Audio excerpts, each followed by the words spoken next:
Dani chega aqui para que nós possamos orar por ele também.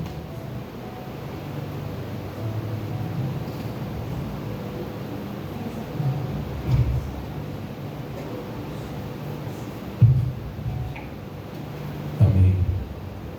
Senhor, nós oramos pela vida do seu servo, meu Pai. Que hoje, ao ministrar a sua palavra, seja o Senhor, meu Pai, falando conosco. A palavra é sua, a revelação é sua. Que o Senhor use a vida do seu filho, meu Pai, para transmitir a sua mensagem aos nossos corações. Que ele seja, meu Pai, hoje um instrumento nas suas mãos.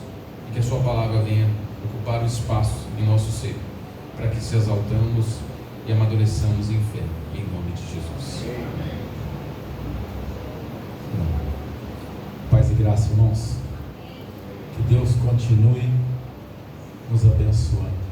Nós somos carentes da graça e das misericórdias do Senhor. Se você quiser acompanhar, abra a tua Bíblia em Hebreus. Nós vamos ler alguns versículos. A Natália também vai pôr no telão. Hebreus 1:1. Hoje nós vamos falar um pouquinho sobre o precursor, a voz do que clama no deserto. A palavra do Senhor nos diz em Hebreus 1: havendo Deus antigamente falado muitas vezes e de muitas maneiras aos pais pelos profetas, a nós falou-nos nesses dias, nos últimos dias, pelo seu Filho. Louvado seja Glória a Deus, glória a Deus. Irmãos, percebam que Deus falou com o mundo inteiro? Não. Deus falou com todos os povos? Não.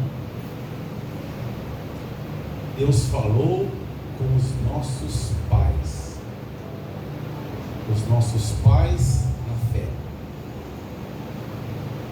A mesma coisa acontece hoje. Deus tem falado. Onde Deus tem falado? Na sua igreja, no altar. Deus não fala nos botecos, nas baladas. Deus não fala pela Rede Globo.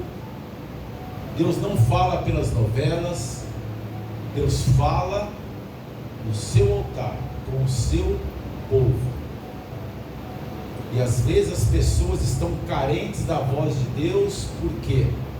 Porque não está no local certo para ouvir essa voz de Deus.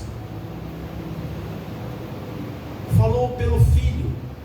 Jesus é a revelação da palavra de todos os profetas. Amém. Todo profeta, todos, sem exceção de nenhum, todos apontam para Jesus. Após o pecado de Adão, o Criador traçou um plano para resgatar esse homem, e no decorrer dos tempos vem falando, orientando, levando a sua palavra até chegar à pessoa de Jesus. Então Jesus é a revelação de toda a palavra. Todo o plano de salvação é em Jesus. Jesus é a revelação disso. O que é um profeta? O profeta é uma pessoa escolhida, onde era o canal da comunicação entre o Criador e o homem. E quando falamos em profeta, lembramos de Isaías, Jeremias, grandes profetas, Elias, Eliseu, homens que através deles aconteceram grandes coisas. Deus falava forte com o povo, direcionava o povo. O profeta trazia a direção, denunciava os pecados, exortava para a mudança e tratava do comportamento do povo, direcionava o povo para que no momento oportuno, na nascesse o Messias. Hoje eu quero falar um pouquinho sobre João Batista. João Batista não fez milagre, irmãos, nenhum. Ninguém foi curado, que a Bíblia relata, através de João Batista. Nada físico aconteceu nas ministrações de João. E nós percebemos que João era amado por poucos e odiado por muitos. Porque João visava algo interior. João visava algo que a doutrina da época não se importava. O que o meu colega do lado não vê, não tem problema.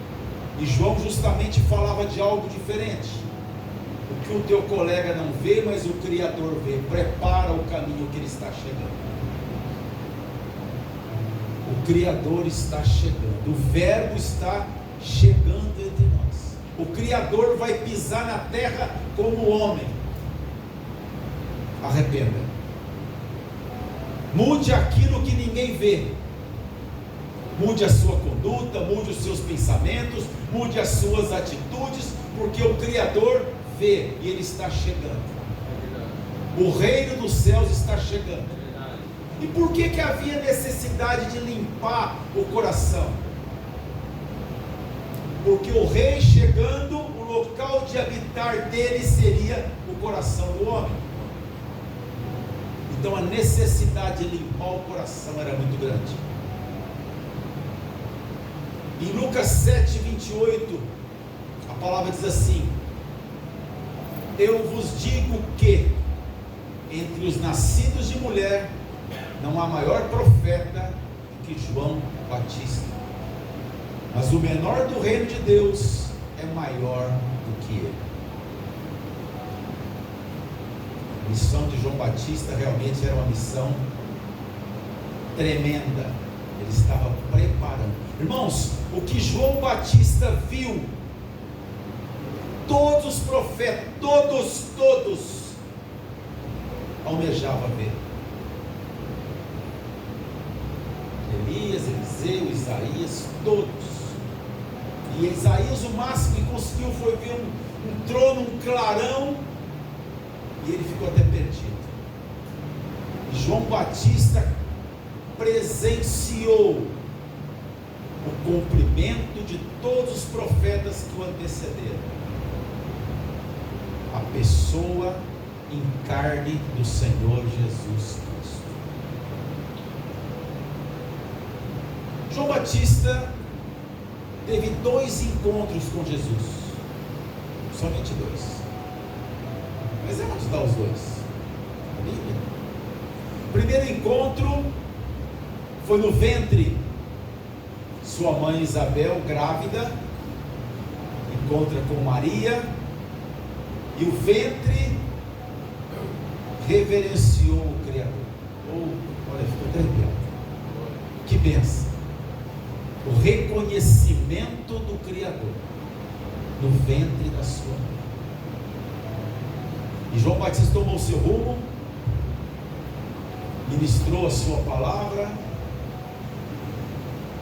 até que chegou no tempo oportuno,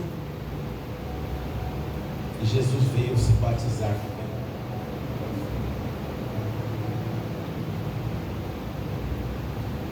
ele. Em João 1:23 diz assim: eu sou a voz do que clama.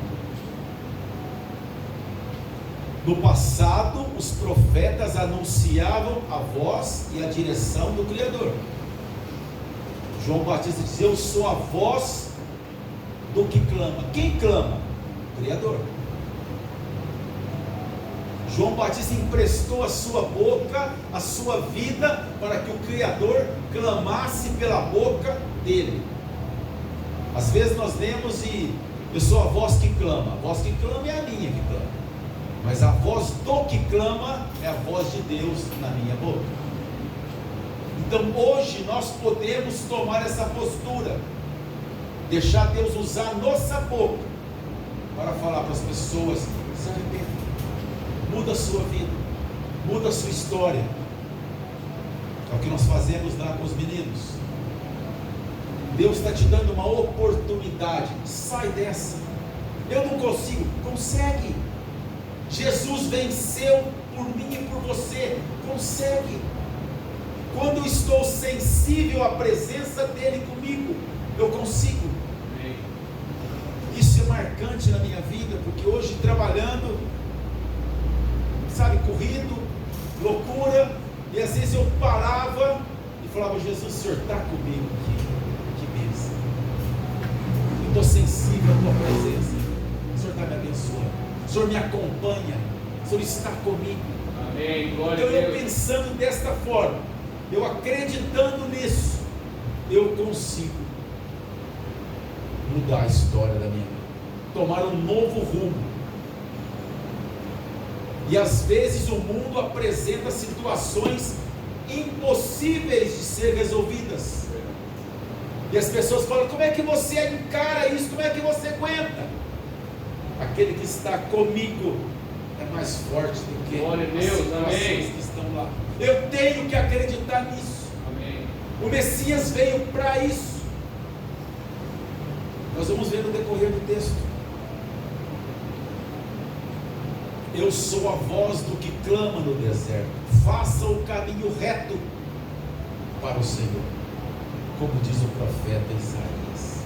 O Isaías que profetizou, mas quem viu, quem tocou, quem sentiu foi João, num curto período de tempo. Nós já ouvimos pelas ministrações que o eu sou é uma palavra direcionada somente ao Criador. O que significa eu sou? Eu serei para você o que você precisar. Eu sou o que sou. Eu serei o que serei. Quando eu tenho Deus no meu coração, Ele é suficiente para tudo aquilo que eu precisar. Basta eu crer, dar crédito, acreditar no que está escrito para mim e para você. Voz do que clama, João era o instrumento nas mãos do Senhor. E o deserto sabemos que é local de solidão, provação, purificação, crescimento espiritual, encontro com o Criador. Às vezes, tinha um rapaz que trabalhava comigo lá na empresa, e ele falava assim, a gente orava depois das 6, ele falava assim: eu vou orar para que Deus torce os meus irmãos. Mas como assim, irmão? Porque está tudo bem com eles, eles não vão procurar o Senhor.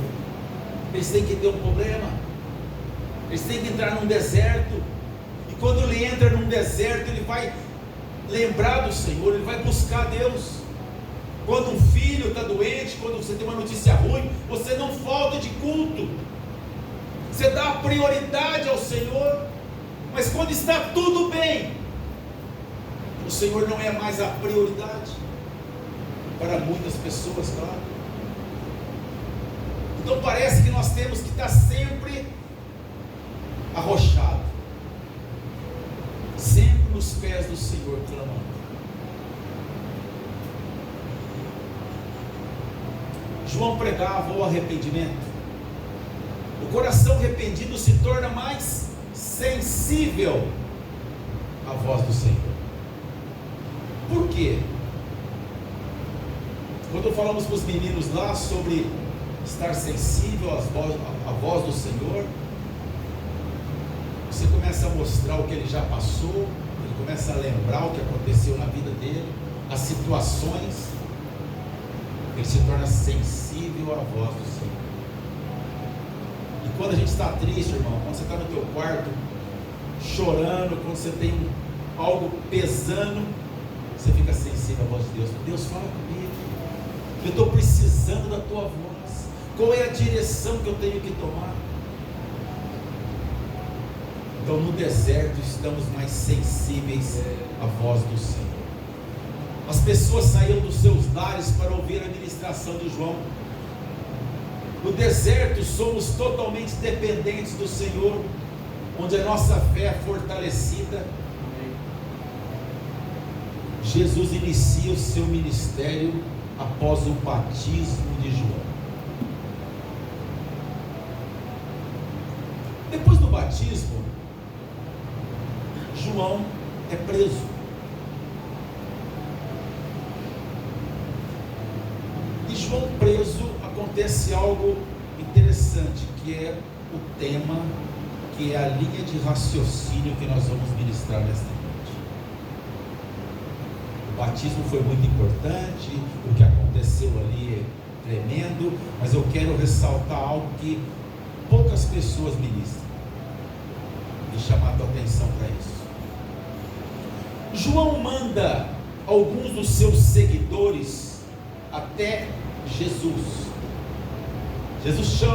João chama as pessoas e fala assim: olha, você vai até Jesus, aquele que eu batizei, e faz a seguinte pergunta para ele lá: eu estou preso aqui, meu ministério praticamente terminou, eu não estou entendendo muito o que está acontecendo, mas você vai lá e faz isso.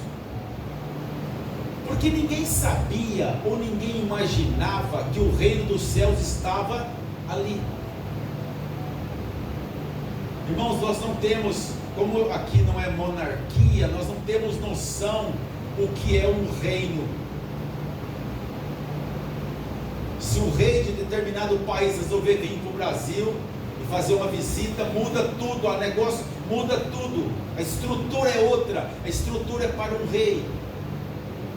E João Batista deu o primeiro passo, porque o rei estava chegando, o reino dos céus estava sendo estabelecido na terra, mas era um reino espiritual, tão mais importante do que o reino físico.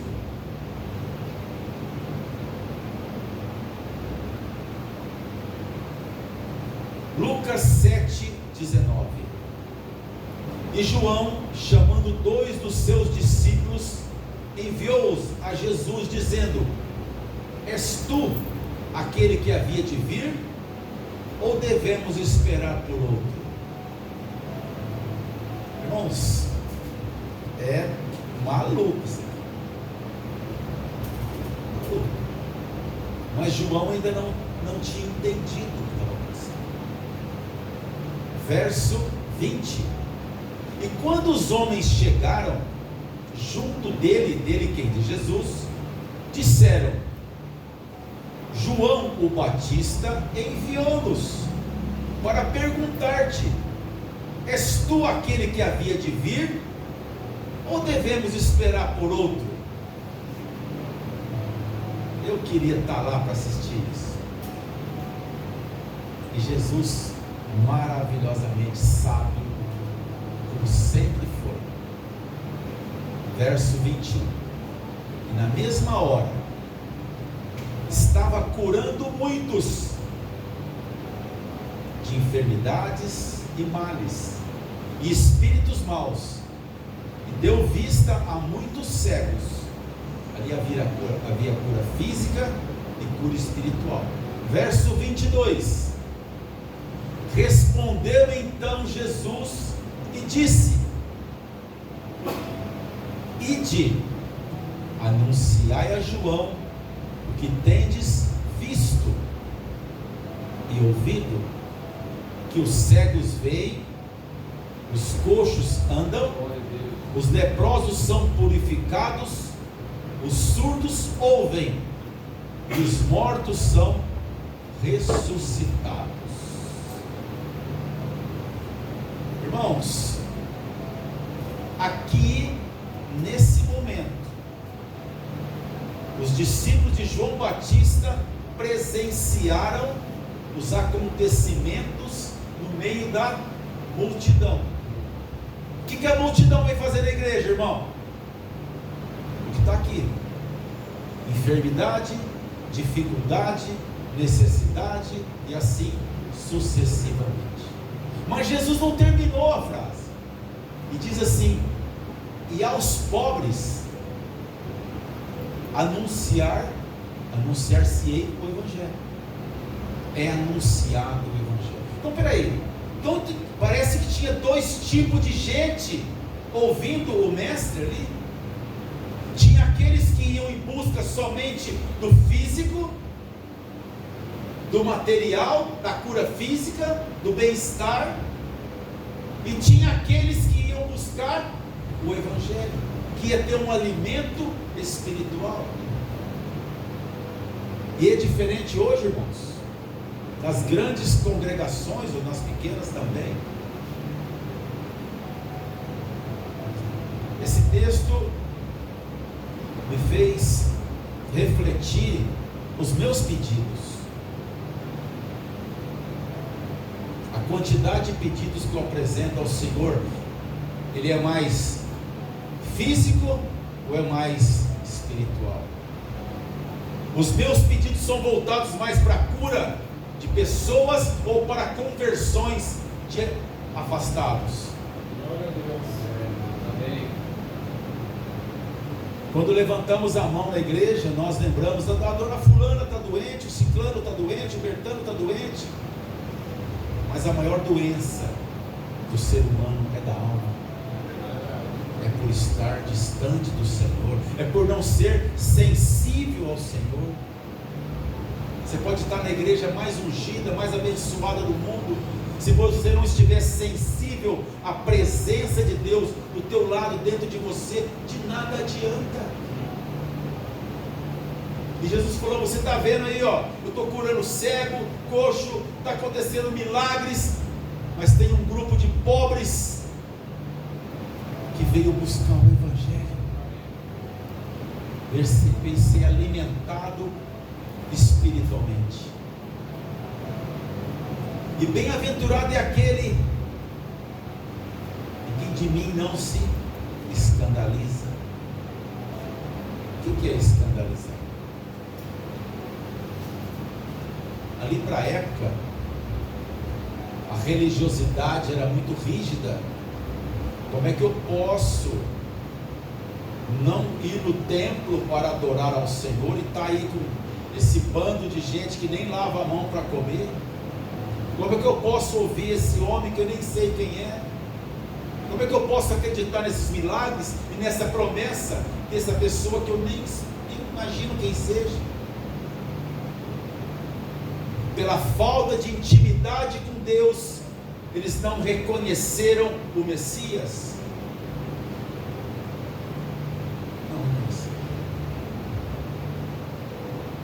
Escandalizar a boa nova anunciada por Jesus rompia tradições judaicas e se estendia até os confins da terra, aos gentios, aos gregos, samaritanos.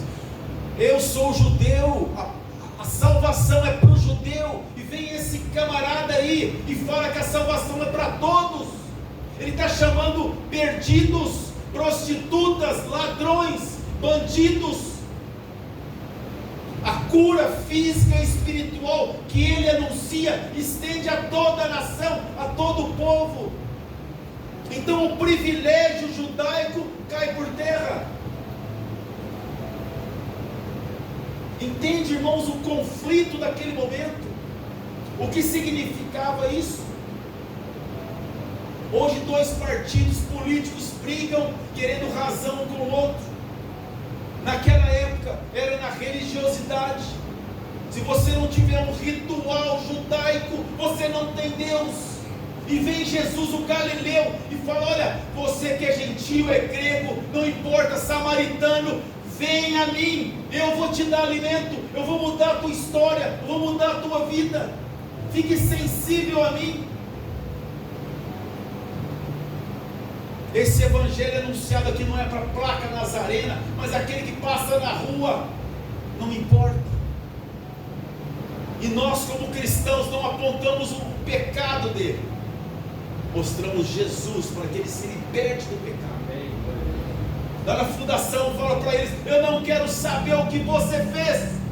Se você me contar, talvez eu vou ficar de bem diferente. Eu vim falar o que Jesus fez na minha vida, e o que ele pode fazer na tua vida, e o que ele vai fazer com você, se você quiser.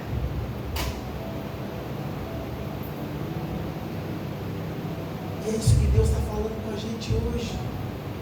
É isso que Ele falou para aquele povo ali. Fala para João Batista, que ele pregou arrependimento, mas vai muito mais além. Esse arrependimento é para todos. Todo aquele que crê, todo aquele que entrega. Vinde a mim, você que está cansado, Amém. sobrecarregado.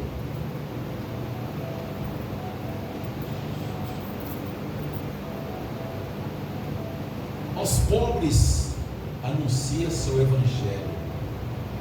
Que pobre Jesus está referindo? Irmãos, você pode ser a pessoa mais rica do mundo. Davi, vamos dar um exemplo de Davi primeiro. Rei, tinha tudo. Ele falava: a presença de Deus vale muito mais do que tudo isso que eu tenho. Um segundo na presença dele vale muito mais que meu reino inteiro. Quando eu reconheço a minha pequenez e o meu pecado na grandeza do Senhor, me coloco abaixo de tudo, eu falo: Senhor, eu dependo do Senhor, eu preciso do Senhor.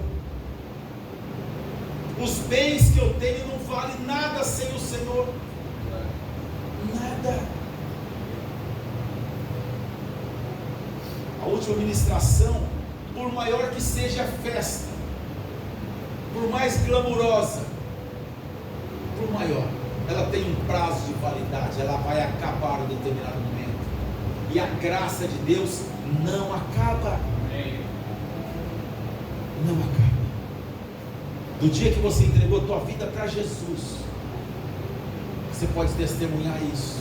A graça permanece cada vez mais. E a Bíblia diz: e rios de água viva fluirão no teu ventre. Por que do ventre? Porque o ventre gera. Podia falar: meu rio de água viva fluirão da sua mente, da sua boca, do seu nariz. Não, é do ventre, para que você gere outras vidas, para que você anuncie a boa nova. Quanto mais você dá, mais você recebe. Quanto mais você abençoa as pessoas, mais Deus te abençoa. Você ministra para alguém, você leva a palavra de Deus para alguém, aquela vida vem até Jesus, é uma alegria. O que você ganha com isso? Eu ganho um irmão, a família cresce, Deus se alegra, Deus me abençoa.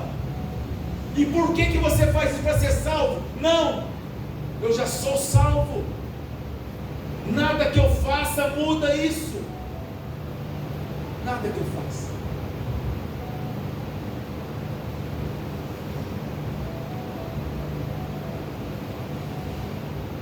Quando valorizamos o espiritual mais do que o material, nos enquadramos nesse grupo. Aí o Evangelho nos alcança. Louvado seja Deus. Reconhecemos que o maior tesouro é a comunhão com o Criador. Libertação dos pecados, da opressão, das amarras do diabo, da escravidão dos vícios da carne.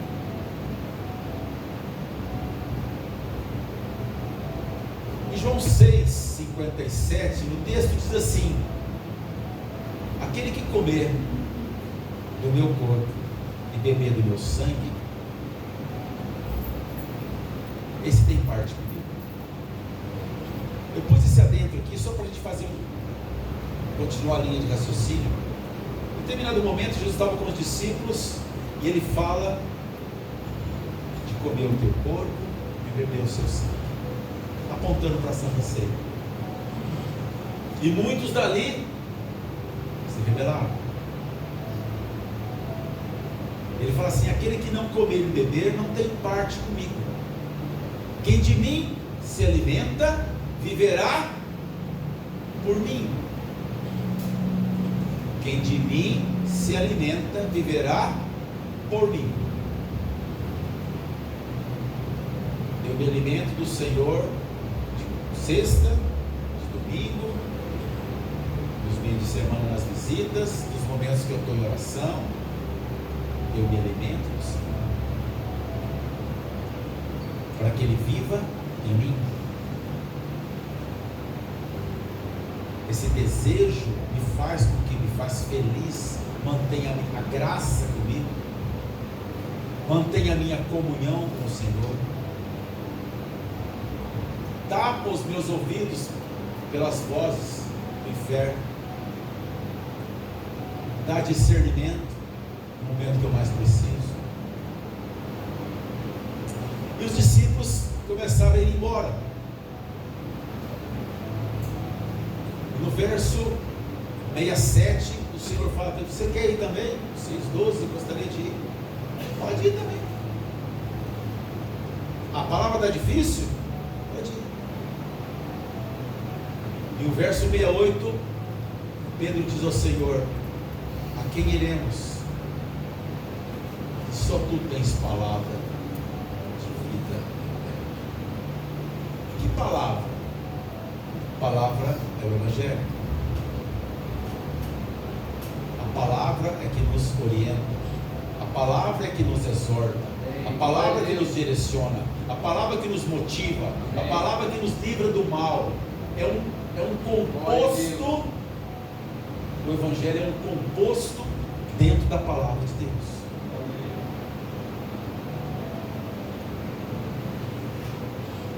Ele fala de compromisso, ele fala de aliança, ele fala de alimento e ele fala de família.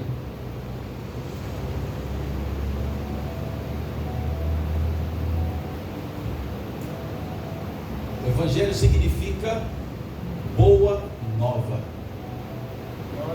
novidade. Novidade para quem? Para aqueles que na época não conheciam o que Jesus estava propondo para eles. Até mesmo dentro da religião, a circuncisão, os rituais, ia um pouco mais além a palavra do Senhor. Abria, se estendia para todo mundo. E hoje o Evangelho para nós é alimento, e para aqueles que estão lá fora pode ser luz para tirar eles das trevas. E quem que vai anunciar esse Evangelho hoje? Eu e você. Eles.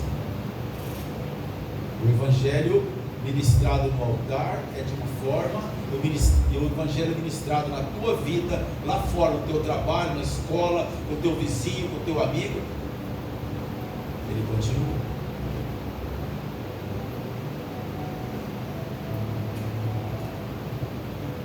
Jesus rompeu a nossa linhagem com Adão para oferecer esse novo Evangelho. 1 Coríntios 15 diz assim: assim está escrito, o primeiro homem, Adão, foi feito alma vivente. O último Adão, em espírito que dá vida. Eu falei com os meninos esses dias, a sua vida pode ser estendida a uma eternidade. Como? E quando nós temos Jesus, ele venceu o maior inimigo do homem, que é a morte. E em Jesus ganhamos vida após morte. Vida de graça. Glória a Deus. Amém. Vida de bênção. Esse é o triunfo daquele que crê. Qual o poder do Evangelho? Ou das palavras de vida eterna? Primeiro, trazer reconhecimento do homem sobre Jesus. Porque não adianta, irmãos. Você pode ser o cara mais bom do mundo, caridoso, bondoso. Se você não reconhece Jesus como Senhor, de nada adianta. Não faz sentido. Ah, mas ele é tão bom. Tudo bem, e aí?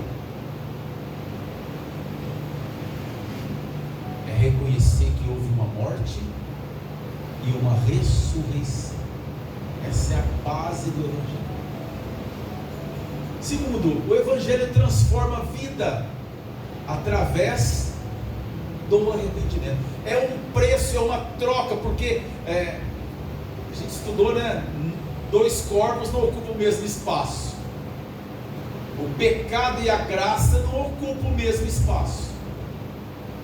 E a graça vem e te oferece uma opção. quer continuar com o pecado ou você vai tirar ele para que eu entre? É a opção. 3. O Evangelho é baseado somente na fé. Precisa ver alguma coisa, tem que acontecer alguma coisa que tremer em algum lugar aqui para que eu creia no que está sendo dito? Não. Tudo que Jesus conquistou por nós, eu creio, eu dou crédito, eu acredito, eu invisto minha fé nisso. As irmãs vieram orar aqui na frente e o pastor orando por ela, é pela fé. Está acontecendo alguma coisa? Se apagar a luz, vai acontecer um clarão? Não aconteceu nada. Fisicamente não, porque eu não preciso ver. Tomé, que pena que você precisou ver, Tomé. Que pena. Feliz fosse você cresce sem ver.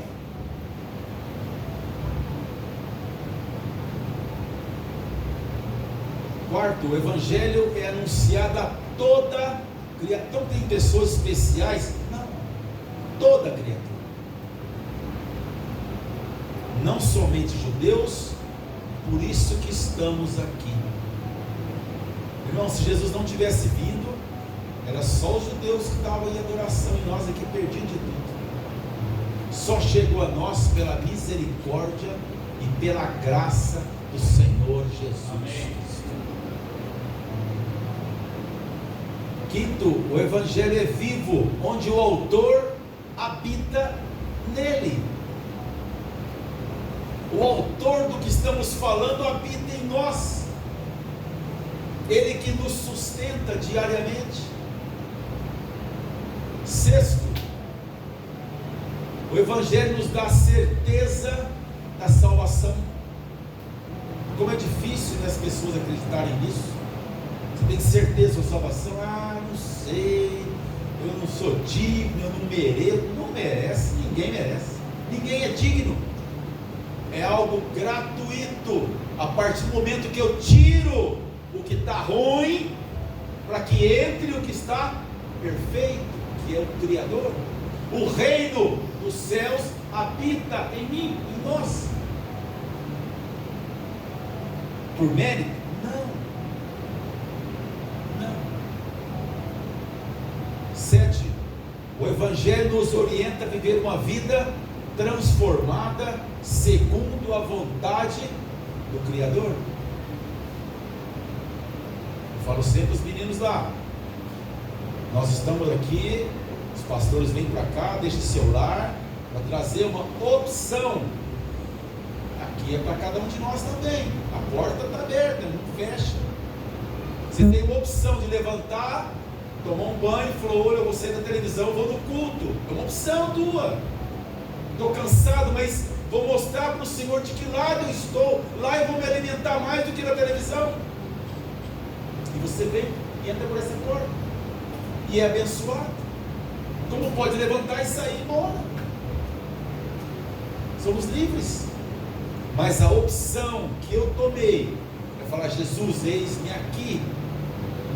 Quando eu tiver força, eu estou ouvindo a tua palavra, estou congregando com os irmãos, estou na presença do Senhor, junto com a tua igreja, com a tua família, porque o meu louvor faz falta, o teu louvor faz falta. Esses bancos vazios poderiam ter pessoas glorificando ao Senhor.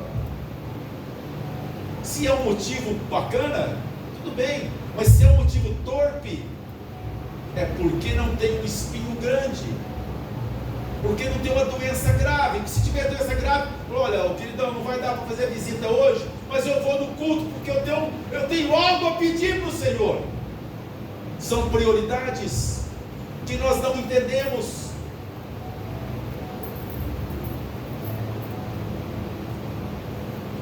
E oitavo, o Evangelho nos incentiva a buscar o perdido.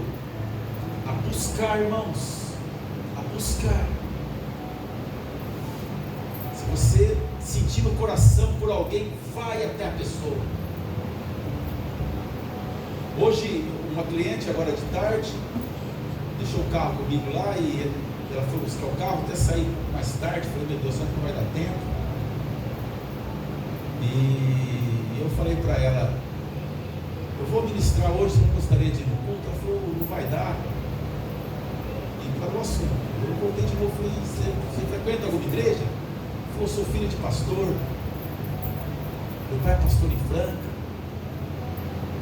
Eu não sei se ela está festa, está desviada, mas eu plantei. Já estou com o telefone dela, essa administração vai chegar até ela. Nós temos que procurar nós. 1 Pedro 2 diz assim, 2,9. Veja o que Jesus, pela boca de Pedro, fala para mim e para você, e para você que está me ouvindo aí. Mas vós sois geração eleita, sacerdócio real, nação santa, povo adquirido. Como foi adquirido? Na cruz.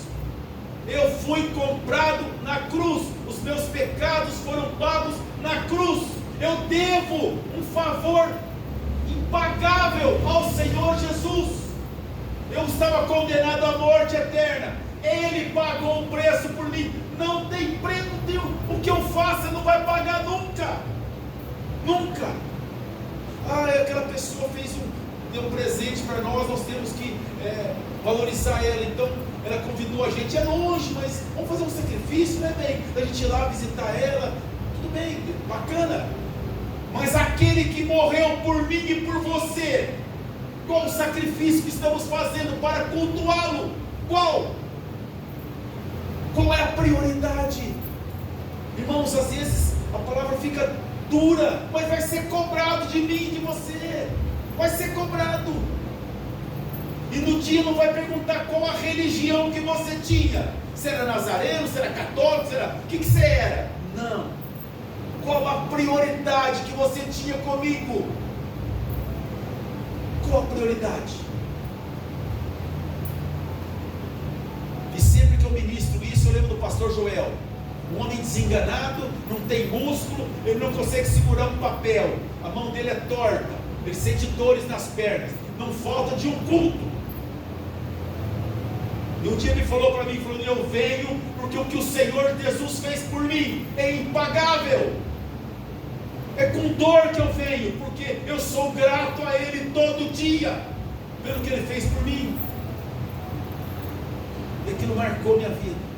O homem vinha pregar lá de Araras aqui em Ribeirão, todo sábado,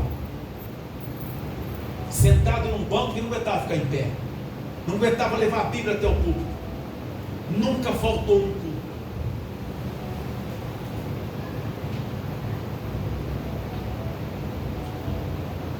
Com que motivo? Vou começar a ler de novo para a gente não perder o raciocínio. Mas vós sois a geração eleita, sacerdócio real, nação santa, povo adquirido. Para quê? Para que anuncieis as virtudes daquele que vos chamou das trevas para a maravilhosa luz. É para isso. É para isso. Para você anunciar, para você dar um glória a Deus, para você dizer: ei Senhor, obrigado, glória a Deus. É para isso. Vós que em outro tempo não eras povo, mas agora sois povo de Deus. Irmãos, hoje lendo, meditando à tarde nesse texto, o Senhor fez algo, querendo lembrar de um detalhe. Tem pessoas, não sei se é o caso de alguém aqui, mas vocês sabem que existe um monte, que fazem de tudo para ter uma cidadania italiana.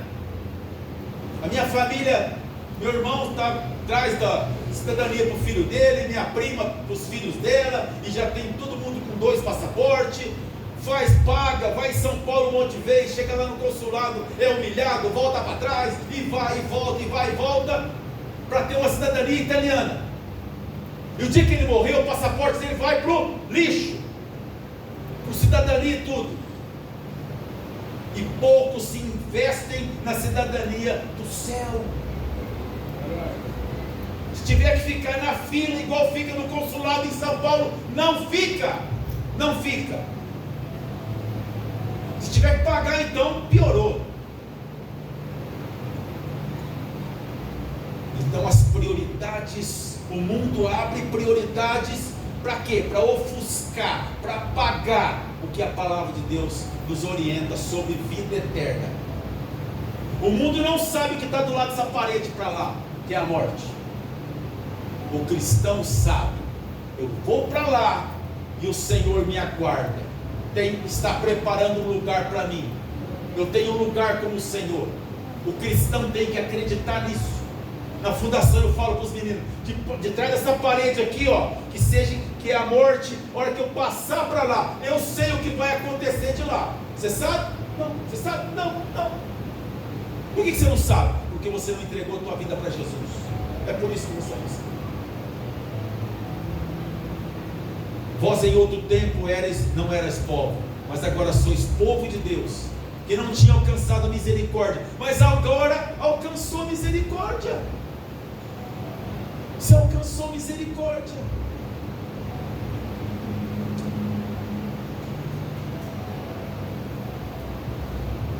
Com tudo isso, o reino do céu é estabelecido na terra e no coração daquele que crê. Tem mais aqui, mas eu vou parar por aqui. A gente precisa, primeiramente, estar sensível ao Senhor. Em segundo lugar, dar prioridade do que Deus fez por nós. Vamos ficar de pé. Quando a palavra diz tudo é possível ao que crê, não é grandes conquistas, mas é vencer os inimigos internos da nossa alma, aquilo que nos tira e nos distancia de Deus. Pai querido, em nome de Jesus, obrigado pela tua palavra revelada, Senhor. Obrigado porque o Senhor é um Deus maravilhoso. A sua presença nesse lugar é real, é viva, transformadora.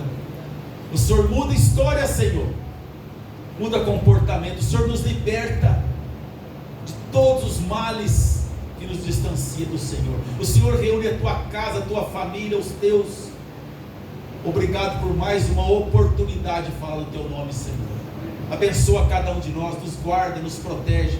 Os que estão nos ouvindo pelas redes sociais, que a graça do Senhor alcance cada um de nós, em nome de Jesus. Amém. Glória a Deus. Levante suas mãos, vamos orar para nós encerrarmos o nosso culto. Senhor Pai, nós apresentamos aqui nossas vidas diante do Senhor. Falamos hoje sobre sensibilidade, sobre todo o plano que aponta para o Senhor nas nossas vidas, sobre o plano perfeito do Senhor na redenção, na sua obra maravilhosa. Cada mão levantada aqui, eu declaro que tudo isso descrito, tudo isso narrado, meu Pai, se torne em forma prática na nossa vida e na nossa rotina. Que a sua presença manifestadora, meu Pai, através dos dias, e que supere-nos, meu Pai, através do medo que temos, que ela seja maior, das fraquezas, que seja maior, que diante de tudo que enfrentamos, o Senhor seja maior nas nossas vidas. Por isso que aqui hoje rendemos ao Senhor, entregamos ao Senhor a nossa vida, mais uma vez no seu altar, os nossos dias, confiando, meu Pai, que o Senhor está, sempre estará, todos os dias conosco. É o que nós confirmamos. Uma aliança contigo, uma renovação, meu Pai, de compromisso. Renovamos, meu Pai, os nossos ouvidos atentos ao que o Senhor tem a falar. Renovamos, meu Pai, um coração aberto, meu Pai, a semear palavras que vêm do Senhor na nossa vida. E renovamos também, meu Pai, a aliança de anunciar e declarar que o Senhor é bom o tempo todo nas nossas vidas. Abençoa cada um, em nome de Jesus. Que a graça do nosso Senhor Jesus Cristo, as bênçãos de Deus Pai e a doce comunhão do Espírito Santo seja sobre a sua vida, desde agora e para sempre. Amém. Vá em paz, que Deus te abençoe e tenha um excelente final de semana, em nome de Jesus.